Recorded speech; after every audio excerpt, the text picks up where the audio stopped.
Good morning, everybody out there in internet land. This is Shawn Petty coming to you live from San Antonio. Although we have a good crew coming to us from all across the country.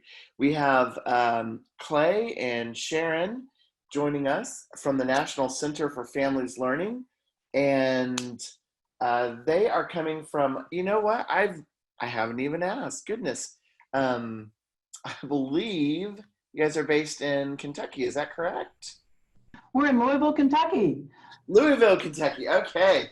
I was like, am I guessing here? You guys do work all across the nation, so I never know, right? Yeah, I never know where I am either, Shawn, so that's good. We're both in the same shape. Oh, goodness. Well, thank you for covering me there.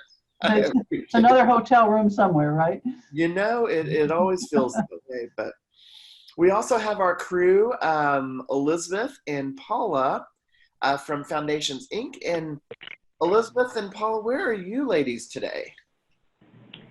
We're in New Jersey. New Jersey. I think I can turn the time over to Elizabeth, who's going to kick us off and get us started. Great. Hello, everyone. I am Elizabeth Seary. I'm the Executive Director of Teaching and Learning at Foundations, Inc. And I just want to thank you all for joining us for another virtual edition of our Perspectives from the Field talk show. Today, we are going to continue with our series. It's a discussion about childhood trauma and community resources. I'd like to give a warm welcome to our host, Shawn Petty, who is a White Riley Peterson Fellow, and our very special guest, Sharon Darling, President and founder of the National Center for Families Learning. Shawn and Sharon, we just really want to thank you for participating today and taking time out of your busy schedules to join us. But before we start, I'd like to say a special thank you to the Charles Stewart Mott Foundation for making this virtual talk show possible. So without their support, we wouldn't be able to bring you events like that. So we really appreciate everything that the Mott Foundation does to support our work. So with that being said, Shawn, I'm going to turn it back to you. Thank you. Excellent. Well, thank you. And we have to actually give kudos to Elizabeth and Paula and Rhonda and the whole team at Foundations Inc. who are out there, fighting for a better life for children across the nation. And that's really what all of us are about, is making a better life for kids so that, we can just have a better world altogether. And so we appreciate that. We appreciate the warm welcome. It's going to be exciting. We are looking forward to the Beyond School Hours Conference coming up in Orlando, Florida, just about literally like a month away, right? Yeah. February 26th to 29th. And so we're very excited. Now, one of the great things about that conference is we're going to do this live. So Sharon is going to be joining our other talk show guest. And we just found out that Dr. Sylvia Lyles, from the Department of Ed, is going to join our show. You never know where I shouldn't call her Sylvia, excuse me. You never know where Dr. Lyles is going to pop up, and whether it's with a marching band or whether it's her coming out in an astronaut suit. But she pops up everywhere. So she's going to join us in our show, and that should really complete a show. So I'm really looking forward. It's going to be the 5th year we've done this show. And so it's like our 5-year anniversary. So very, very, very excited. For this webinar, though, a lot of times I pepper questions in, but Sharon has such amazing content that I really don't want to interrupt her sharing that content. So I'm going to do a lot of my questions in the chat room. But everybody out there, you guys know me. I'm going to maybe in a couple of slides, I'll pop some questions over to Sharon. And she's been kind enough to say that she's going to go with flow and deal with my craziness. So I really do appreciate that. But without further ado, let me turn the time over to you, Sharon. Great, thank you. It's a great opportunity for me to have a chance to talk about really some of the challenges that we face in communities and families as we start talking about the toxic stress that sometimes exists and contributes to the trauma in children's lives as they strive to have a good quality of life in their childhood. So I think as we think about that, we at the National Center for Families Learning always think about a multi-generational approach. So I don't want to talk about just the challenges that we face, I really also want to talk about what are some of the ways we've learned something over time about how we get in the middle of some of this, to look at prevention on the other side and look at it in a bigger picture. So it's not just one generation, but it's multiple generations. So I think, Shawn, you asked me to talk a little bit about how I got started on this multi-generational tour, if you will, 30 years ago, because 30 years ago, that was something that, I was teaching elementary school at the time, many, many years before 30 years ago. Gosh, I don't want to go back that far and talk about how old I actually am. I mean, that's really ancient history. But I was teaching elementary school. I was teaching second grade in a very impoverished area. And I was so desperate to help those children learn. And it just seemed like, I just wanted the parents to come. I kept thinking, if the parents will come, if they'll just, show up for conferences and I can talk to them about what they could do at home, or if they would just let me tell them what they could do to help their children, if they would send them to school on time, if they would send them to school, so that they're ready to learn, I could do so much with them. And if I could just reach the parents. And then something happened in my life, and I started teaching adults to read in a church basement. And when I started teaching those adults to read, I realized that those were adults, that I was reaching their children. Those were the ones that I was struggling to help their children learn. And I realized then that they were just as at risk as their children, that their lives were in chaos so often, that the things that I took for granted in being a parent, just the necessities of food and the things that I didn't have to stress about, was really not a reality for them. So I started looking at what could I do to look at a bigger picture in education. How could I think about doing something more holistic with the entire family that would really lift the family up? And at the time, I had an opportunity to work at the state level and look at Appalachia, because I'm from Kentucky and I'd done national work all across the country in adult literacy. So I came back to my home state, and when I looked at Appalachia and I looked at 70% of the adults that didn't graduate from high school and 60 to 70% of their children who entered in first grade and never made it out 12th grade.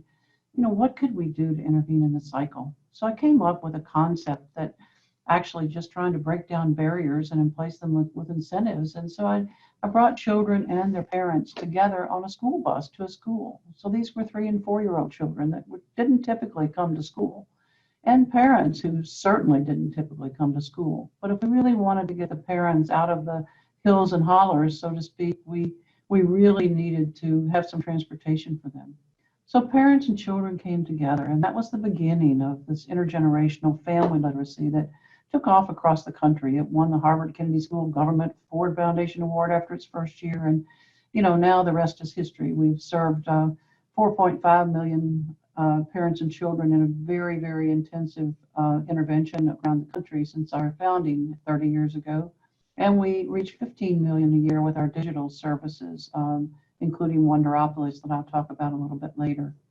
Wow. So that was really what took me on my journey to do this. And so I guess I could describe myself as somebody, when you come in the room at a cocktail party or something, everybody moves to the other side, because, oh, here she comes again, and she's going to tell me about this challenge that we have in our families and communities, and we have to do something about it. So I've spent my life's work on really trying to help people understand this, but also in continuous learning. So at the National Center for Families Learning, our mission statement says that we work to eradicate poverty through education solutions for families. And that's really different for an education entity, I guess, to talk about poverty in that way. But, we believe that it is education, that education is the stem of the flower, that no matter what else we do in a community, that, whether it's welfare reform or healthcare or education or anything else, economic development in our communities, that it really relies on an educated populace, and it relies on children who are thriving. The community has to thrive with educational opportunities, or we can't really get where we want to go. So we stay in our lane in some ways in education, but we also get out of our lane some to think about what can we do with the surrounding community and how can we change the trajectory. And I'll talk a little bit more about the relationship of literacy and stress and education in a few minutes. So where are we in the nation? We have a broad reach. So we're in 150 communities where we work deeply with parents and children. We also work with 15 million parents and children every year in our digital as well as our on-site programming. So what does that mean? It means that we're in diverse demographics, our geographical reach is diverse, we're working with all kinds of families, families from all kinds of circumstances. You know, what started in Appalachia rapidly spread to New York City, to Los Angeles, to Phoenix, and to all the rural communities. So we work with 49 Native American reservations, across communities across the country in 12 states. We've been doing that for the last 28 years now. Very deep, intensive work that really tries to intervene in that cycle for parents and children, bringing parents and children together. And we have, from all of these sites across the country, we learn continuously. You know, we want to get better. So we have multiple evaluation and research studies across the country on the results of this. And this year, because it was our 30th year, we had an opportunity to take a videographer around the country and really look at the changes that we could see in parents who had been in the program 30 years ago. They now had grandchildren. You know, could we really put our money where our mouth is, so to speak, about saying that if we intervene in this cycle early, can we really see that the next generation can thrive as a result of that? Even though there was, you know, tremendous stress and toxic stress in the community and in the home, can we do something that's going to do something that will last into the next generations? So we've learned a tremendous amount over 30 years. I sometimes say we're like the air traffic controller. We take a good idea over here in Springdale, Arkansas, and we take it to Los Angeles, or we do the same thing in San Antonio or Dallas and take it to New Jersey. So we really have learned a great deal, and I credit all of those wonderful teachers and people in the field who are so dedicated to this approach. So I want to talk a little bit about the parents, because I come from the adult education background as well as early childhood background. And so I know you heard me say when I was looking at parents, what I wanted parents to be able to do so that I could do my job. But then when I started working with parents, I realized that I was sending notes home. I was telling them the 10 things they could do to read to their children and help their children be successful. And that 30 million of those parents who are parents are caregivers, primary caregivers of young children in our country, lack basic literacy skills. And I know that's hard for people to think about when we're focused on children. It's like, you know, these are parents, they're grown people, you know, they ought to be able to cope with these things. They ought to be able to know these things. And we sometimes approach them in a way that's very off-putting to them and very scary when you don't have literacy skills. So I think the 30 million is huge. And it really means that low literacy also equates to high poverty. We know that people who are low in their basic skills are 4 times more likely to be unemployed. If they are employed, they make, you know, 50 to 60% less.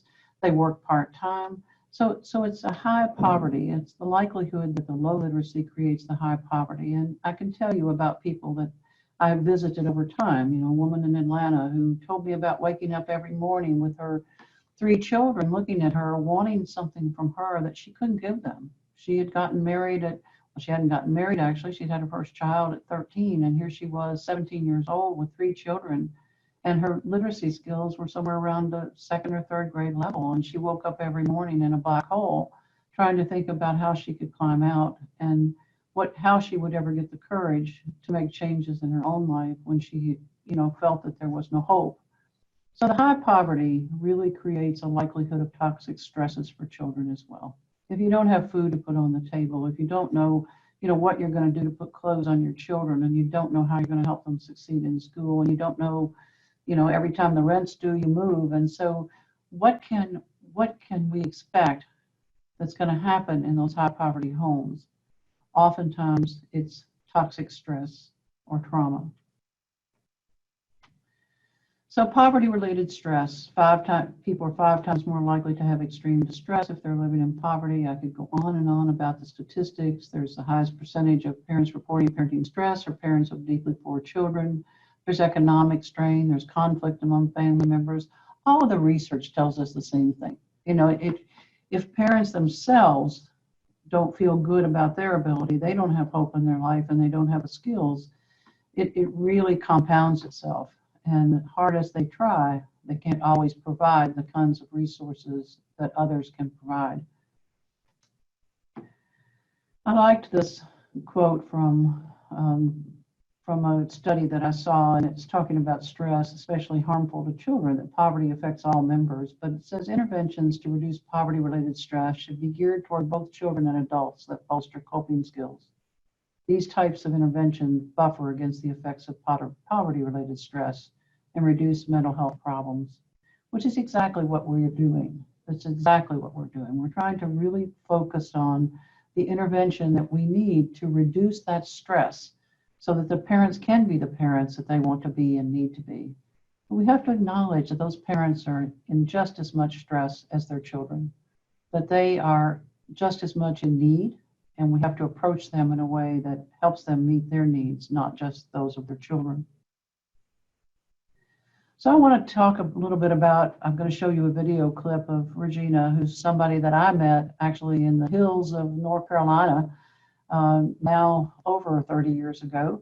And she was really so shy, and her hair was down in her face. She had three children, I think, at the time. And she was really desperate to learn. It turned out that she was brilliant.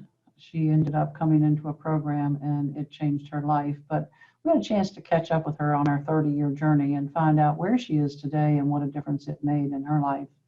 So I want to have an opportunity just to share a face and a person with you so that you get a feeling of what those statistics mean.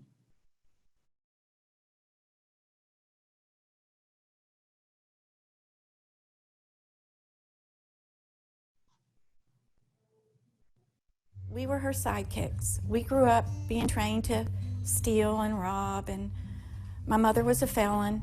We all had a job to do when we went in a store. Her mother didn't care for females to start with at all, so she kind of took that against her and was very mean to her, physical abuse, verbal abuse. We lived a wild life, my three brothers and me. She trained them to fight and to rob and steal, and that's what eventually cost one their life, put the other one in prison, and caused the other one to wind up in mental institutions. The difference in my three brothers and me is the family literacy program.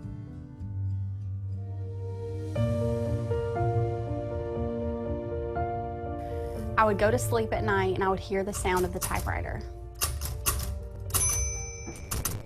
And when I would wake up to get ready for school, I would still be hearing the sound of the typewriter.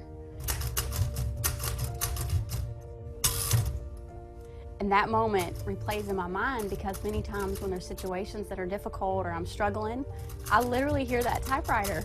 And I'm like, if my mom can be what she was to us and stay up all night long studying and get up and go to school and take care of us every day, I've got this, I can do this.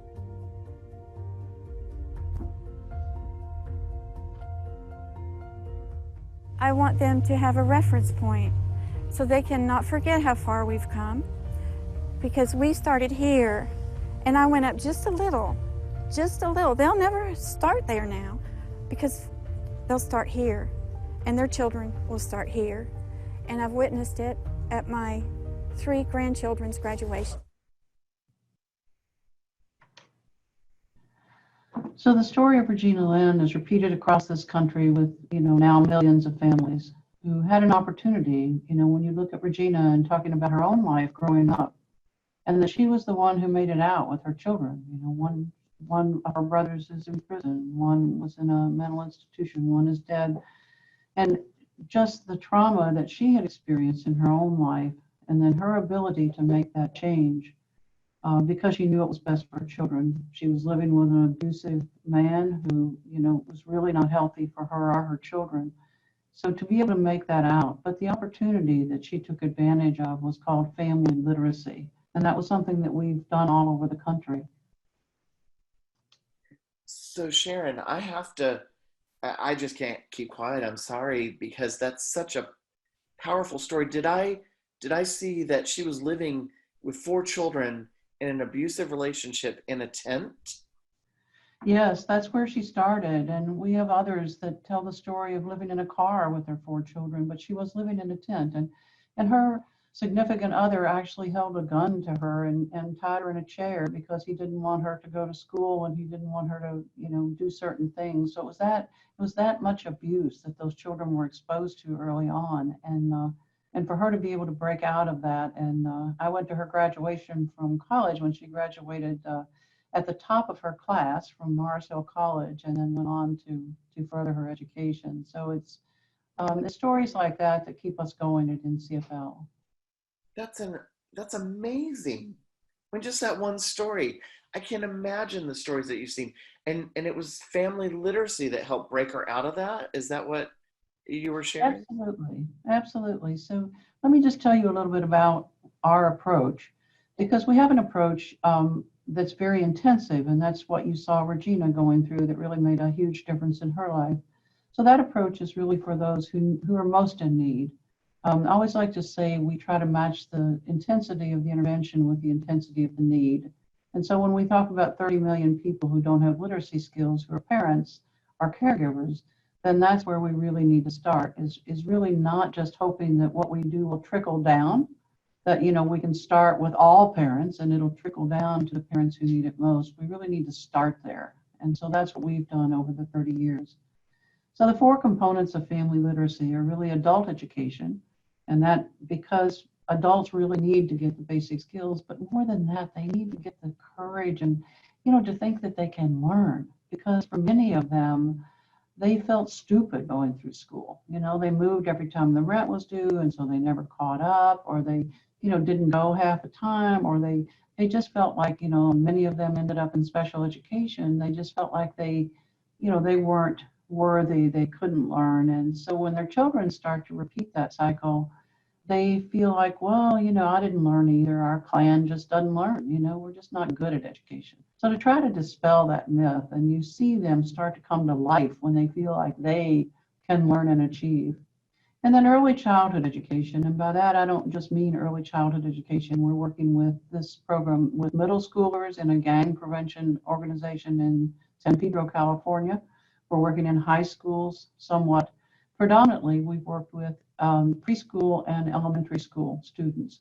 So you might see the parent actually going into the classroom with their child. And I'll talk a little bit about that in a minute. But we want to make sure that the education is good. I mean, I don't want anybody to think that I'm just saying, well, gee, we know that the predominant variable that flows through whether a child will be successful in school is the educational attainment of the parent in the home.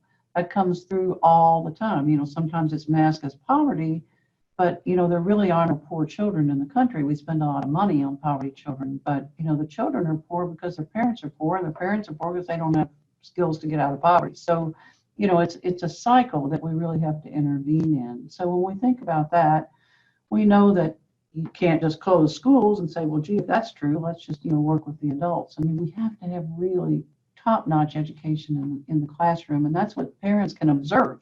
How does the teacher work with my child, and how do they talk to my child? Because I can do that at home.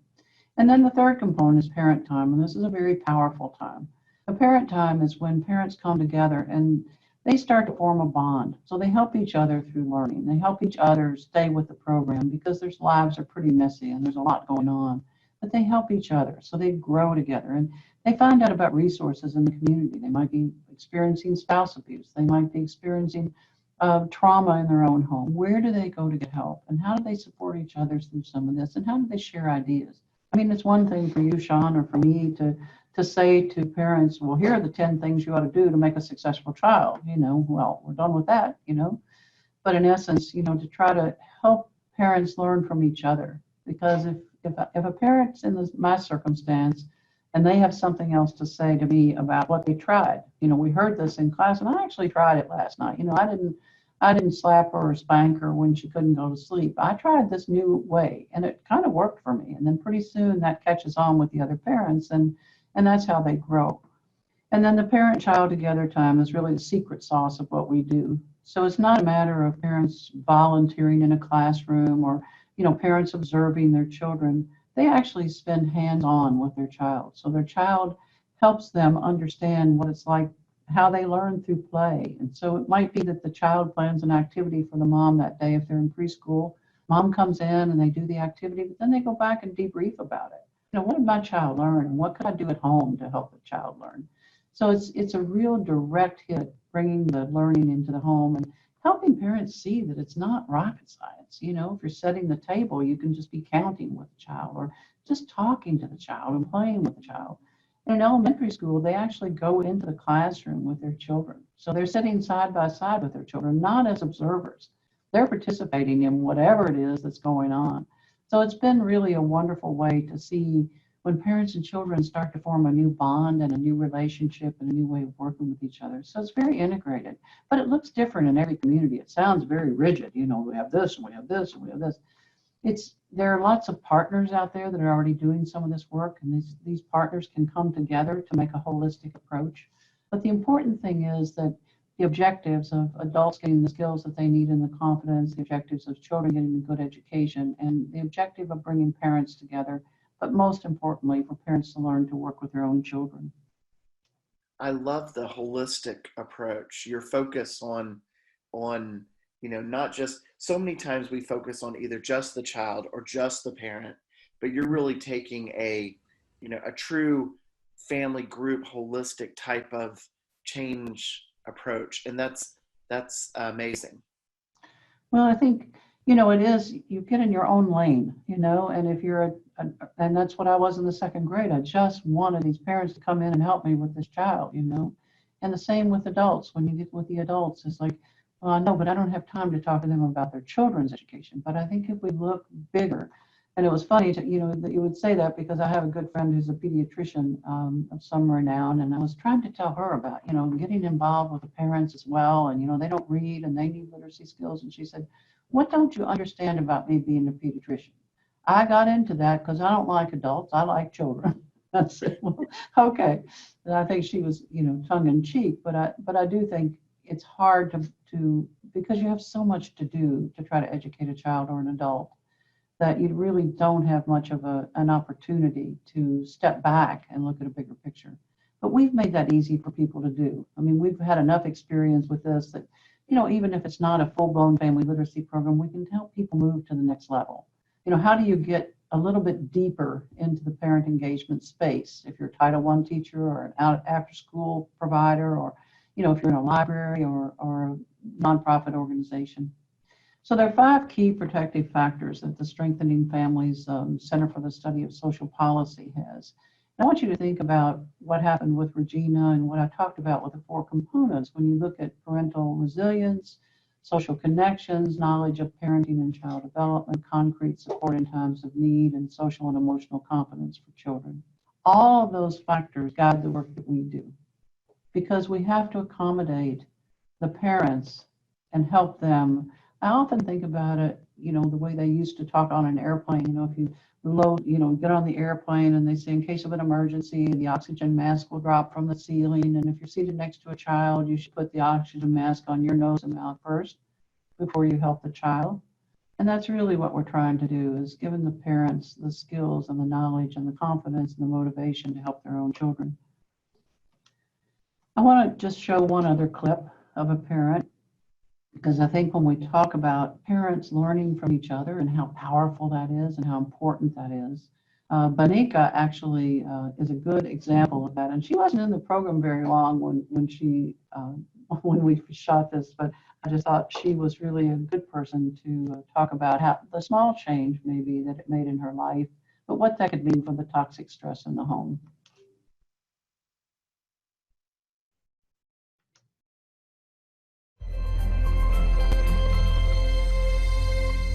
At first, I didn't want to come to this because I didn't want to open up.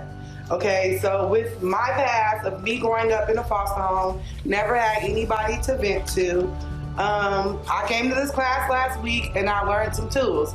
How to wake up my kids in the morning without cussing them, like get the hell up and all that. So now, this last week, she told me to go home and do the homework back. I did. I never hugged or kissed my kids or nothing to that extent. So now, me sitting reading that little poem book, they hug, they kiss me, they tell me they love me now. We're doing more family outings in the last week than ever. Never went to do any library cards, no nothing. It's always me screaming at them because I didn't know how to deal with it. with me. To me, this is like a step out to go home, to take some of these tools home and to show them it's another way than to always me be angry at all the time towards my kids. Right. They didn't ask to be here. It's my duty to get myself together, let all my pain and hurt go so I can be a better parent for my kids. So that's why I'm sitting in this class, so I can better me and my kids.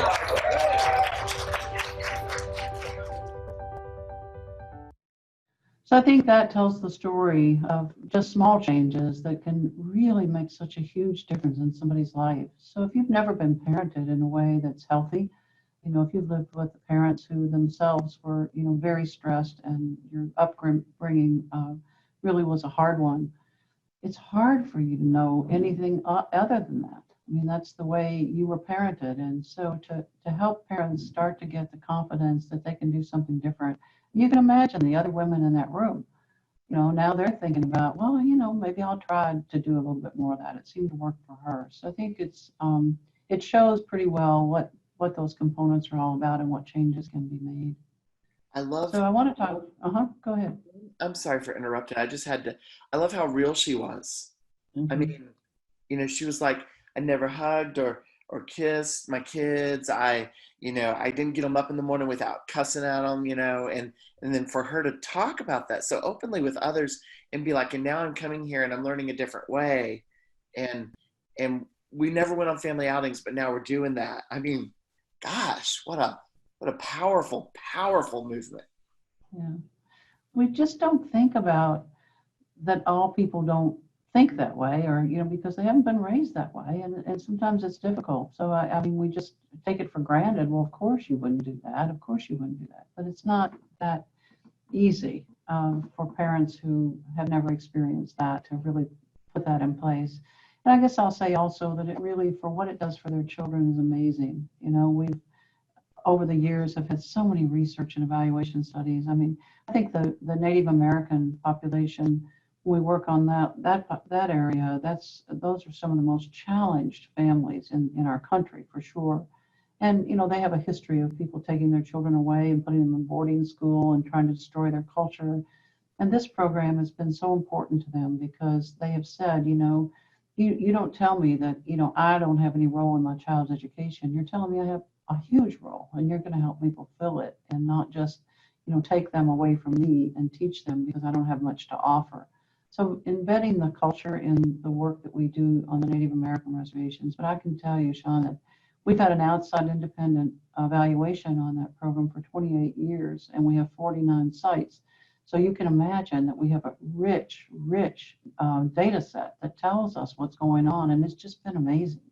I mean, children who were in special education, destined for special education with an IEP, it's cut in half by the time they get to school. And those that were at maybe the 11th or 12th percentile one year, that was where most of the children scored on a nationally normed test. And by the time they finished the program, they were up to the average, 50 or 55th percentile in terms of their learning. So it was just to watch what can happen if you really look at a family and start to change the home and the family. It's just truly amazing. So we've been so excited, and I'd love to, if you want more information on any of the research that we have, but that's a huge, having an outside independent federal evaluation on something for 28 years and finding the same results every year for both the parents and the children is pretty astounding. I mean, this should be national news. I mean, this should be proclaimed on every news channel. What you're talking about is massive change over a long period of time with proven results that's not only helping to eradicate poverty, change people's lives, but help, with some of the tensions that are historical in our country. I mean, wow. Yeah. If we can help change the home and the family, I mean, that's the most basic unit. And if we can do that and help that be a positive experience, our communities are going to get strong and healthy. I mean, there's just no question about it. So it ripples out, and our schools, everything that we care about in our communities, in our society really depends on that. We really have to have the upbringing that the children need, the kind of opportunities that can be presented to them when their parents start feeling like they have some positive influence on their children. That brings me to family service learning, because that's something that we've initiated about 5 years ago. We're in I think, 40 cities and 13 Native American reservations with this initiative, because that's the way we do our work. We look and see what's going on and what else can we contribute. Now we know this, but what else do we need to learn, and how else do we need to really address this issue? So family service learning grew out of what we saw oftentimes, and that is that parents in the program, we would take them to a certain level, and many of them would go ahead with their lives, but and some of them would become leaders in their communities or in their schools, but we weren't doing anything to deliberately look at that and say, what can we do to enhance that? Because that's what we need. We need people on the ground. We need to hear their voice, and we need them to solve problems, because they're the ones closest to the problems in their community are the ones who have the closest solutions to it. It's not just people say to me, well, what's the one thing we could do? And I think, there's not one thing. It's a lot of things. So we started looking at parents, and we researched what might happen to develop those skills, and we researched service learning, and we didn't find anything that was family service learning, where parents and children were planning together what they would do in their community. And then we've had a long history with Toyota. They've given us over $50 million over time to do our work across the country, and they have systems in place. They have problem-solving systems they use throughout the world. So I thought, well, we could take that same system and apply it to the work that we do. So that's what family service learning did. We really can look at, we start with a 6-step process. It's not anything about just give a day of service or go clean up the, trash. It really is a way to help parents get skills that they can use in their life. Whether it's employment skills, because we do a lot of the soft skills work, or it's really problem solving skills. How do they start to learn how to not just think about tomorrow, but problem solve something so that they can put something in place that will last and be sustainable? So the way that works is the parents come together, they have to decide on what they would like to solve in their community. We listen to their voice. It's their voice that guides it. Then they have to come to consensus. So they have to learn to work as a team, and then they have to plan. They have to go and research and learn computer skills about who's doing what and what are the statistics about it. And then they start to think about how they would implement a plan and who else they would need. So they, in essence, almost do what we would call a business plan. How are we going to need more people in the community to do this work with us? For example, in the Bronx, they were worried that the immigrant population was very, very distant from the police, and they feared the police. And so the police came and talked to them. They did a safety walk together. The parents had already done the safety walk, and they identified places in their community where there was no lighting, or there were adults on the playground with no children, and all the things that they were so fearful of for their own children. And then the police and the parents did safety walks together. And then they talked about how they could solve some of the problems together. Whose role was it to start to solve those, and what role could these parents play? And it became a whole different community.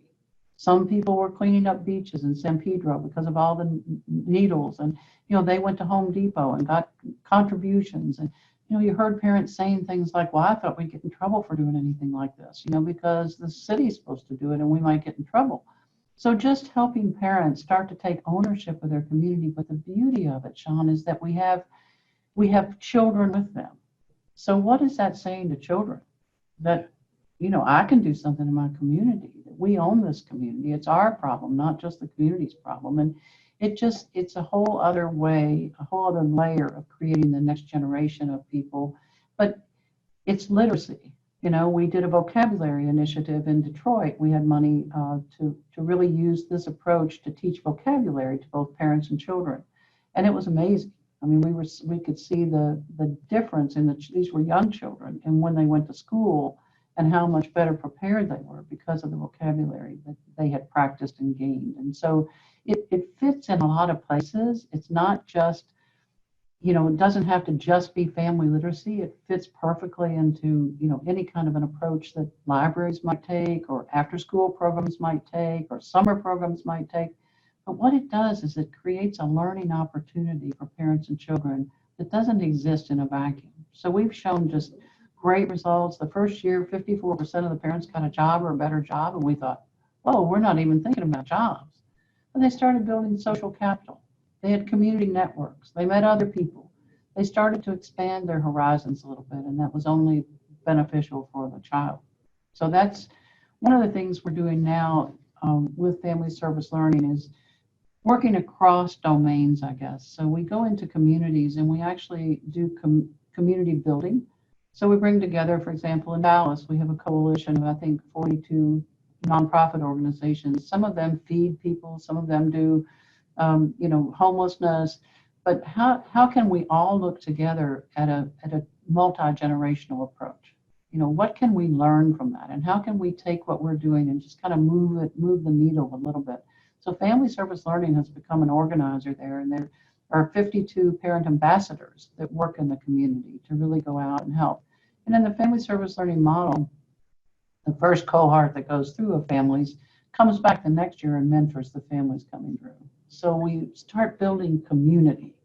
And a lot of them are focused around schools, so they want to do something in schools. Like in Detroit, they worked on bullying because they felt like that was something that their children were experiencing in the school. So they work right alongside the administrators and the teachers. So that's one of the initiatives we have, as well as the city and community-wide approaches that we're using now across the country, trying to help all people come together to look at multiple generations. So Sharon, I have a question that's been brought up to me through the chat room, and that is, so how does an organization get engaged in some of the work that you're doing? Like, if I was, in Dallas and I wanted to become part of this family service learning or some of the work in the multiple areas that you work in, how do we go about doing that? Just reach out to us, reach out to me. We have all kinds of free resources, and we're in so many communities that we could engage with, and bring people in from other parts of the education system or the community system. So just reach out to us, and we can put you in touch with people in your community who are doing this work, or we can help you think about how we could come in and help you as well. We do a lot of training and technical assistance. We do Title I schools. We have 103 Title I schools right here in Louisville, where we're working on deep parent engagement, taking schools where they are and then thinking about where they want to be. So some schools are pretty good at it. Others are just getting started. So how can we move the needle? So it's not, as I said, for those most in need, we feel that the intervention needs to be substantial, and that's what we do in family literacy. For others, it might be a different approach, but we've spent 30 years now doing this work. We also work on policies, so I could tell people out there across the country that, we have cleared cobwebs. So we are always on the Hill.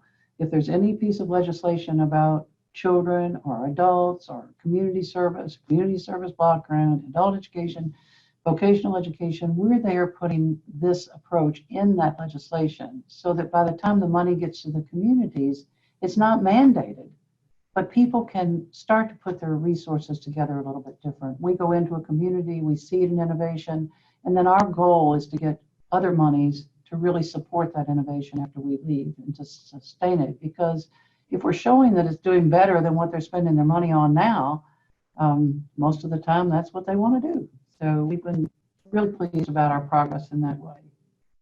That's awesome. Now I'm so caught up in all the stories and the impact that you're having that I've kind of lost track of where we are in the presentation. But this is a good point, because I was just about to ask you, what about resources? So if I've posted your website up in the chat room and everything, but I know you said you have tons of resources for people. So can we take a few moments and chat about those? Absolutely. We have all kinds of, we offer a lot of webinars, training webinars and, informational webinars here at NCFL too that are free that you can sign up for. We have all kinds of research studies that, if somebody's trying to make the case for this kind of an approach to education, we have ways that we talk about that. We have fact sheets, but we have resources for parents. We have all kinds of resources. And one of the resources that I think is particularly appropriate for summer programs or out of school time programs is Wonderopolis. Wonderopolis is a great website. It's every day we have a new wonder of the day. So we're in the daily publishing business. We reach about, 1.2 million people, unique users every month with this platform. So it's all over the world. It's in, I believe, 28 or 30 languages. So you can, just hear it in your own language or see it in your own language. There are words that, you can highlight and get definitions on, but it's fun. We did it so that we wanted to create an atmosphere of creativity in learning and the wonder that children have in learning. So it's a great resource, but all of those wonders are archived. So if you have a particular thing you want to work with your children on that day, or it's lightning outside, you can just go to Wonderopolis and say, well, what do we know about lightning? So the first one, for example, was, why are flamingos pink? And that was how it started. Then there's a little short video, and then it says, have you ever wondered? And then it has all of these questions, and it keeps going deeper and deeper, and then ultimately it has maker activities attached to it. So why don't you try this out? And so there are all kinds of things that you would have in the home or you'd have at school. They're easy to make. And then it also says, if you're still wondering, it'll take you to a Smithsonian site or elsewhere to get more information on it. So it's, and right now we're in the process of creating the materials that go along with it for after school programs and for Title I schools. So we can do training and help people make a whole curriculum out of it. I mean, it's easy to do for a summer program or an after school time program, and it's fun. So I just have to interrupt and share a story. I mean, so for all of our listeners online today, or anybody listening to the recording, Sharon and I were having a call, and we were talking about this. And I don't know if you remember, Sharon, but you gave me a great idea, and that is, how many times do we sit down, and we know that family dinner or sitting as a family for dinner is an important time to communicate with our children sometimes as parents, right? But how many times is it awkward? Like, especially when you have teenagers, because like I have a 14-year-old diva, and she loves to sit down at the dinner table, and we have a rule, like you got to put your phone up, but sometimes, she's like, oh, my phone, I got to get back to it. So we're sitting there, and I always ask, so how was your day at school? And they're like, yeah, it was great, fine. And so Sharon recommended going to Wonderopolis and looking at the wonder of the day, and or the special thing of the day. Like today's is, how simple is Occam's razor? Or the question that Sharon said, the very first one, why are flamingos pink? So I did this with my family, and we sat down, and it was so funny because when I asked them a question like, how was your day at school? I get a one-word answer or a two-word answer. But when I asked them something like, how simple is Occam's razor? All of a sudden it's like, what is that? What are you asking me? What is Occam's razor? It's like, okay, well, let's find out, So based on your suggestion, I had like a 30-minute conversation with my own kids at the dinner table. And what a great resource for parents who sometimes are at a loss to communicate with kids. And one of the questions in the chat room is it for all ages? And I'll throw that out to you, Sharon. What do you think? Do you think it's for all ages? Wonderopolis? Yes, ma'am. Yes, absolutely. We have kindergarten teachers using it. So it's the language itself is more geared. I would say the sweet spot is probably third grade through maybe high school. I mean, some of it gets a little bit harder, but it can be read to you as well. I mean, you can just push a button and it can be read to you, and it can be in any language. So for parents who don't speak English, they can get it in their own language as well, and then they can work with their children in maybe English. So it's multifaceted, but everybody can participate in it. I mean, it's not just for a certain age group, but we found that middle schoolers love it. Those children in 4th, 5th, and 6th grade love it. High schoolers too. I mean, as you said with your daughter, it's a fun thing, and you can just pick out a wonder. Everybody could pick out a wonder, a different night. So I'm going to stump you on this wonder, because the beauty of it too is that the parents don't know the answer either. So it's fun for everybody to investigate. And here in Kentucky, it's we ride a lot of horses because we have the Kentucky Derby. So at Derby time, it's do all jockeys ride horses, and it shows a jockey on a horse. But then it talks about disc jockeys, and it talks about all kinds of jockeys. And so it's it's just a fun way to talk. But it also is very, we have an educator's guide to it. So a lot of Title I schools, a lot of other people are using it because it is substantial. We have it correlated to the Common Core standards and to state standards across the country. So that if you really want to reinforce some of the learning that's going on in the classroom, it's easy to use the wonders. We have them all archived, we have them categorized, so it works for so many audiences. And is it free? It's absolutely free. It's just free. You can just go on and take advantage of it. We like to think if you're going to use it as something beyond that, like in the after-school programs or the summer programs, that it would be good to take advantage of the materials that have lesson plans with them and have the maker activities, what you would need for the maker activities, so that it becomes turnkey and easy for people that maybe are not as used to teaching in a classroom. I love it. I love the fact that you can become like is it called a wonder spot or a hot spot for wonder?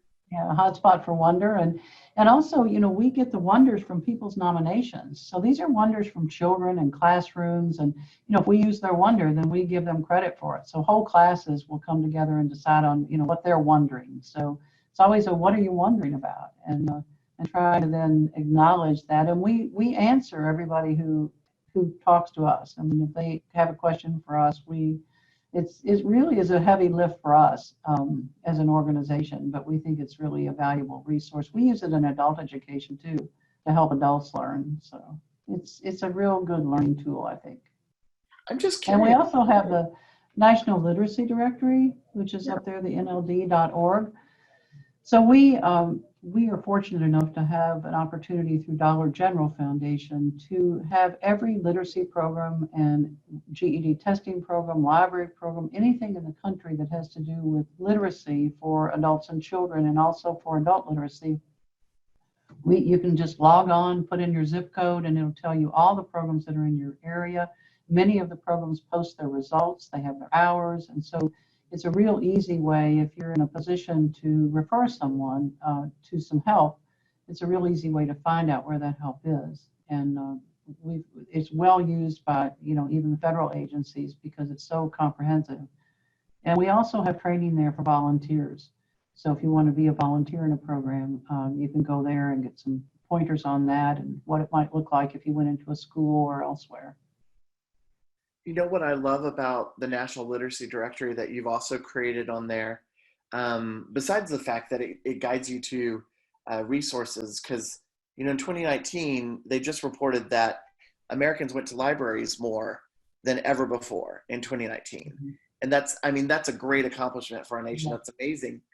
But I love the fact that you also put up funding opportunities, don't you? Right, we do, and that's another thing that's on our website too, is that we often have grants. I mean, we have grants to help innovation in communities. We have grants for, the National Literacy Directory. If you have a good idea and you want to implement it, they might be smaller grants with the National Literacy Directory. They might be huge grants in coming into a community for 3 years to start family literacy programs or family engagement. So, it's important to stay tuned with us. We have blogs, we have, Facebook, and we have all kinds of ways to connect. But it's not just about finding our resources. It's about, there are all kinds of ways that you can connect and find out what's going on in your own community so you can connect with that if you think it would be useful. So we have there up on the screen ways to connect with us, and please do that. I mean, we have an annual conference as well, and that usually, I think this coming up conference is going to be in Dallas. And so that's going to be in October. We're excited about that. We're going to Shawn's home territory in Texas. So. Well, and I understand you have a call for proposals open right now as well, like for speakers. We do, and we would love to have a broad audience, because what we have is really, we have people from all kinds of aspects of literacy or education or libraries, but all of them are looking toward, how do I do something more holistic? And so we have great sessions and great keynote speakers. So I would encourage you to come, and I hope that we can have a reciprocal kind of agreement with, us participating too with some of the work that you're doing, Shawn, and some of the work that Foundations is doing, because I think this, we really need to see how these pieces fit together. Well, I'm going to go back into something you said that I put in the chat room is a good point. And there's not just one thing we can do. There are many. There are a lot of things we can do. And I think you, Sharon, your organization, all the individuals who are helping you with this amazing mission, are doing that and changing the lives of individuals like Regina. And your second video, I forgot her name. I apologize. Benika. Benika. I mean, it's amazing. Just those two stories. And you said you have so many, along with your 49 various sites in Native American tribal lands, the work you're doing there. That's amazing. I mean, I'd encourage you to look at our YouTube channel because we did, as I said, we went back 30 years. And so on our YouTube channel, we have videos that are short, just like there's Regina's is a little bit longer than that on the YouTube channel. But, if people really want to tell this story to decision makers or funders about why they want to get deeper into parent engagement, they're really great. And for me personally, after starting it 30 years ago, to be able to go back and really see the difference in people's lives and the difference now in their children's lives because they took advantage of this opportunity is really astounding to me. So I hope that it will be impactful, as you saw on the video clips that we had. Well, I mean, on behalf of youth development workers who work in the space, let me just say thank you. I mean, we do have a question, I'm sorry, in the chat room. Are any of these parent stories translated into Spanish or different languages? I don't think that we have them translated into Spanish. Some of the Spanish speakers did speak in Spanish, and we actually do have a lot of our keynote speakers, parent speakers at conference who speak in Spanish, and we have interpreters for those. So I'm sure we have those, and I could direct this person to the ones that would be in Spanish. But we do, our languages, we believe in language justice, so we don't do anything, whether it's a parent meeting or a coalition meeting or anything else, without interpreters. We just believe that people have a right to express themselves in their own language, and they have a right to hear a language that they can really comprehend what's being said and not just try to translate in their own head. So we would have quite a few of those. Thank you. I appreciate that. There's so much value in various languages, particularly if it's your native tongue. Having something in your native tongue is so critical. The comment in the chat room, is to please, if you could share those resources. And Sharon has opened the door for you to reach out to her and her organization as well. So the comment was, I work with 41% Spanish only in the chat room. So definitely reach out. I think Sharon and her team. And I think probably 60% or more of our programs that we work with across the country are Spanish speaking, or I think Spanish speaking or immigrant populations. So, that's a sometimes really challenge for parents who come here from other countries who, really don't connect with the schools in the same way. I mean, they come from a country where it's not even allowed or appropriate for a parent to go to a school and talk to a teacher or ask questions. And so trying to overcome some of those barriers that exist with some of our immigrant population. But we're excited about what we've seen. So I could go on and on about stories of immigrant populations who've just achieved great things, like the Maldonados. I just have to tell that story. They're in LA, and I met them when their son was living in a basket over 30 years ago, and they were from Mexico, and they didn't have running water or anything. They lived in the garage, and one of their sons graduated with highest honors from UCLA in math. The other one he's in film, and he did an internship with Morgan Freeman, and he's now the associate producer for Framework, which is the production company out in, I think, Burbank. So it's amazing to see what's happened with that family. So I hope that people will start thinking about this in a different way, and we can help. Well, wow, that was perfectly done. We're right at time. So thank you so much for your message, for the information, for the amount of resources that you're putting.